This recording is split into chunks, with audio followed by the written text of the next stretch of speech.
It's the Texas weather discussion video for Wednesday, the 10th of July. I'm Donovan Neal. Hot and humid weather will continue for the foreseeable future, although we could see some complex of showers and thunderstorms, strong showers and thunderstorms this overnight, during the night tonight. But all eyes are on the Gulf, where a tropical depression could form any time within the next 48 hours. So hopefully we'll be able to answer some questions here. Let's take a look at our upper air map across the nation. You can see we have that mid-latitude westerlies, the main we're troughing up to the north. We're in the blocking high pattern. We're in a big ridge, so that's why we're seeing a lot of hot weather recently.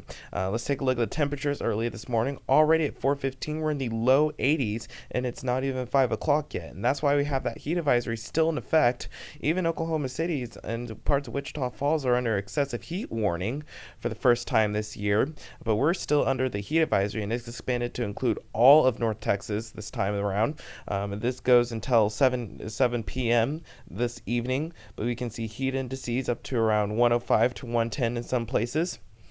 Other than that, around the watch warning map, things pretty quiet this morning. You can see we have that standard slight risk of severe storms for parts of the Great Lakes states and also parts of central Oklahoma and two parts of Amarillo and Childress near Wichita Falls. But we have that marginal risk extending for parts of North Texas, areas just to the north of that 35 split near Waco, near Temple.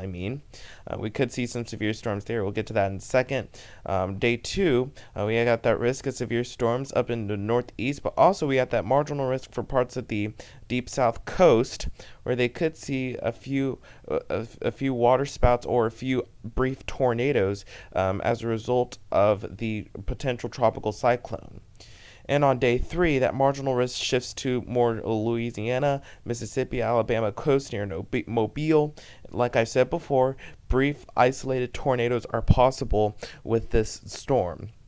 Now let's take a look at the rainfall for the next 7 days. Notice how it shifted more to the east with time as the models had a little bit better agreement yesterday.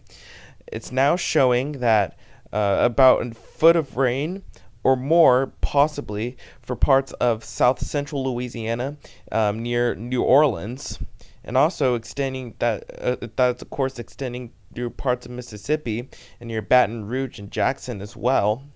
But down here, North Texas, amounts around a half an inch or greater is possible through the next week. And again, that's any isolated storms that we see throughout this next week. So let's take a look at this Invest 92L. You can see it's a little bit of a mess this morning, but it'll become more organized when it becomes a potential tropical depression or tropical storm even later within the next 48 hours. NHC has a 90% chance of this becoming a tropical storm within the next 48 hours, and of course, if this becomes a tropical storm, its name will be Barry. Let's take a look at modeling. You can see that Invest 92L, the general consensus is this basically turns more southwesterly, and then once it turns more to the north within the next 72 hours, it basically impacts near Baton Rouge, Lafayette, near New Orleans. But where it goes after that, models are still not in agreement of. That's one model, but let's take a look at this GFS ensemble.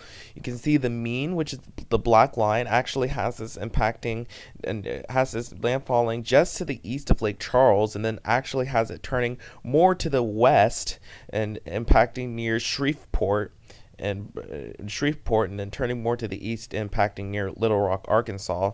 So like I said, there's just no real agreement of where this will impact. But the main thing we can say is around the Texas coast near New Orleans should definitely pay attention to this, because that's where it will most likely impact one way or another. Let's take a look at the European ensemble. Now, European ensemble has this way to the west.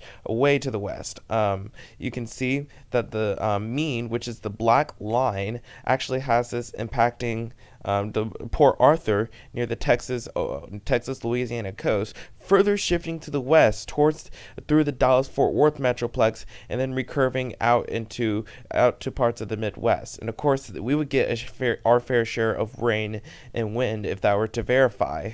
But that's just one model solution. So I don't want people getting fixated on these model solutions. Again, still we don't know where this thing exactly will go until this thing actually develops into a tropical storm. So that's why I say everyone in Louisiana and everyone in extreme East Texas and the Texas coast and Louisiana coast and parts of the Deep South, the main threat you're going to be dealing with is some gusty winds especially along the coast, and also heavy rain inland, and also don't you also can't rule out the potential for a few brief tornadoes or some water spouts.